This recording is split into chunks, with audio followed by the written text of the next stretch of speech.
pour comment s'éraser, comment bien s'éraser pour éviter des boutons, surtout.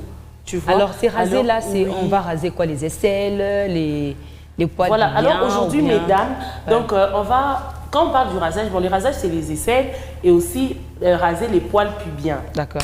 Lina, ça va? Elle pense qu'elle sera encore compagnie. Je peux te surprendre là, hein?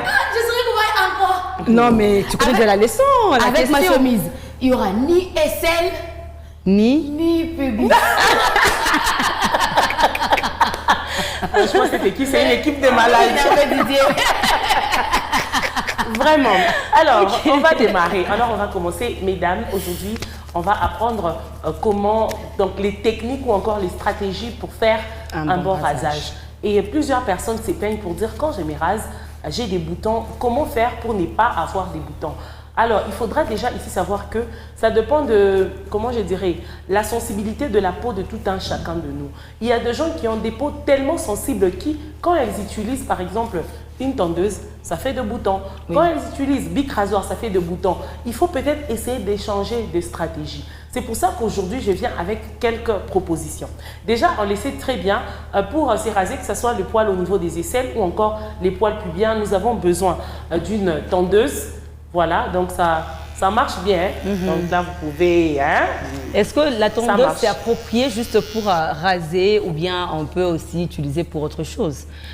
Autre chose bon, comme... la tête, par exemple. Non, au fait... Ou bien c'est juste approprié pour... pour les poils pubiens ou encore les aisselles. Alors, parlons de la tondeuse. C'est pas cette tondeuse qu'on utilise au salon de coiffure pour les cheveux. Il y a des tondeuses appropriées. Pour les salons de coiffure, je crois que ce sont des tondeuses un peu plus grandes que celle-ci. Mais ça, c'est une tondeuse vraiment appropriée. Tu ne peux pas quand même prendre la tondeuse avec laquelle on coiffe Alain Saint-Pierre au salon pour venir te coiffer le...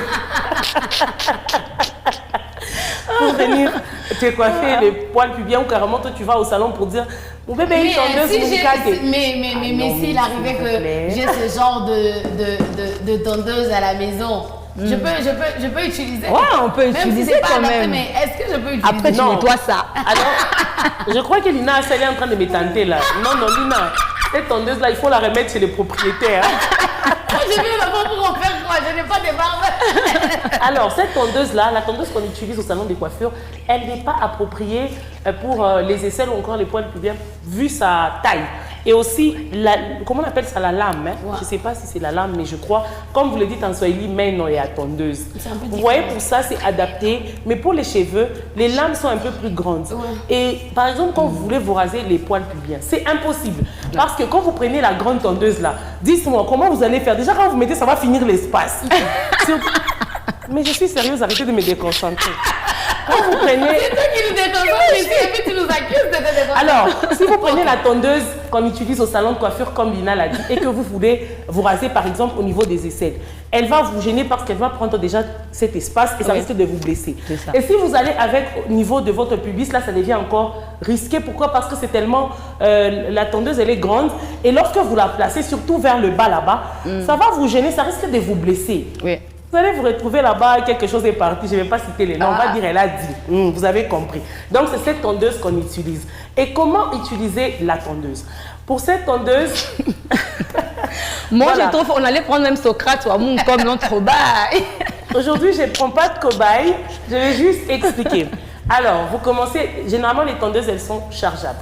Donc quand vous la chargez, alors vous allez l'allumer et là ça marche. Vous commencez à vous raser. Par exemple pour les aisselles, vous allez de gauche d'abord c'est où c'est là, de gauche vers la droite ou de droite vers la gauche.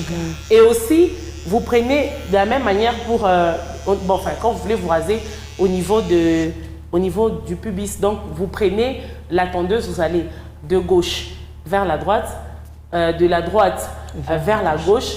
Et il y a un autre mouvement qu'il faut éviter. Vous voyez, il y a des gens qui, quand ces personnes se rasent, elles ont l'habitude de faire ça. Vous voyez, c'est déconseillé d'aller de bas vers le haut. Il faut plutôt aller du haut vers le bas. Parce que quand vous faites ça, généralement pour les personnes qui ont de peau sensible, ça crée des boutons. Et aussi, avant de faire quoi que ce soit, vous pouvez aussi vous documenter parce que moi, tout ce que je vous dis, par exemple, de gauche vers la droite, j'ai appris ça aussi en suivant quelqu'un sur Internet et j'ai essayé, je me suis rendu compte que la personne avait raison. Mais ce n'est pas toutes les personnes qui répondent favorablement à la tondeuse. Il y a des personnes qui, quand elles utilisent la tondeuse, ça fait de boutons ou encore ça fait une infection, j'ai oublié le... Pardon? Cutanée peut-être. Oui, mais oui, docteur m'a dit l'infection, je ne sais pas moi, des poils, quelque chose du genre. Okay. Et vous allez vous rendre compte que ça fait, Lina, certainement tu connais, hein? Ça fait genre un bouton, genre un gros bouton là, et puis à l'intérieur, il y a des poils qui poussent. Vous voyez, non? Je vois. Et quand tu essaies de traumatiser le bouton, tu verras qu'après, il y aura de... Une plaie? Non, pas une plaie. Il y aura... Comme l'abcès. Genre l'abcès, oui, exactement. Ah, Lina, d'ailleurs, j'en parlais avec Yvette dernièrement parce que apparemment ces derniers temps, je ne sais pas si c'est depuis que j'ai pris du poids, que tout ne me va pas cobaye. Que tout ne me va pas dans ce monde. J'étais en train d'ailleurs d'en parler avec Yvette dernièrement. Quand j'utilise actuellement les bics rasoirs, je me rends compte que après l'épilation, 1 ou 2 semaines, bon pas une semaine, c'est trop, peut-être 3 ou 4 jours, tu vas voir que tu auras un gros bouton, on dirait un furoncle en fait. Ouais. Ça fait très mal. Ça fait mal, hein? Exactement, ça te fait très mal. Moi au début, je pensais que c'était les furoncles. Je dis, c'est pas parce que j'ai pris du poids. Il faut même pas se raser, il faut voilà. Comme on a notre docteur maison. Lina, tu viens de me rappeler, tu as parlé du bic rasoir, j'ai aussi apporté ça sur ces plateaux. Il y a des gens qui utilisent les bics rasoirs, mais selon mes recherches, il est démontré que les bics rasoirs, c'est ce qui crée d'ailleurs plus... En fait, c'est ce qui favorise facilement les boutons par rapport à la tondeuse. Mais seulement, comme j'ai dit, chaque personne a la sensibilité de la peau. Peut-être chez toi, ça peut répondre, chez moi, ça ne répond pas. C'est pourquoi j'ai apporté la tondeuse, des bics rasoirs et la crème dépilatoire. Donc, si vous essayez avec la tondeuse, ça ne répond pas, ça vous fait des boutons, vous avez des infections au niveau de la peau. Vous essayez avec les bics rasoirs, là c'est encore pire. En tout cas, faites recours à la crème dépilatoire. Mais seulement, vous savez, pour les femmes surtout, il y a des gens qui disent que la crème dépilatoire, ça a beaucoup de risques au niveau de quand vous voulez enlever les poils pubiens, surtout pour la femme, parce que c'est fabriqué avec des produits chimiques et ça peut vous créer, je ne sais pas moi, des infections. Je ne sais pas ici confirmer parce qu'il y a des gens, même des médecins, qui utilisent la crème dépilatoire sans conséquence.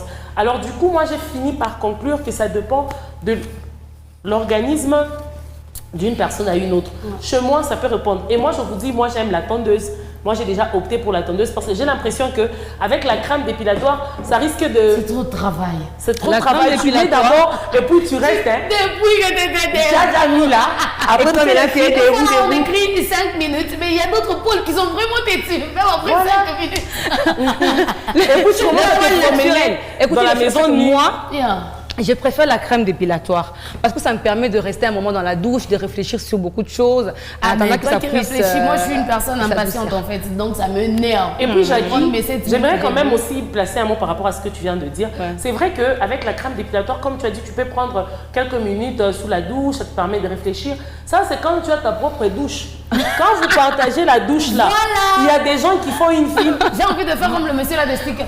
Voilà. C'est ça. Parce que quand vous êtes dans une parcelle, par exemple, vous partagez la douche 3, 4 personnes ou 4 maisons, 2 maisons, je ne sais pas. C'est impossible de rester dans la douche pendant 30 minutes. Surtout le matin parce qu'on va te mettre la pression.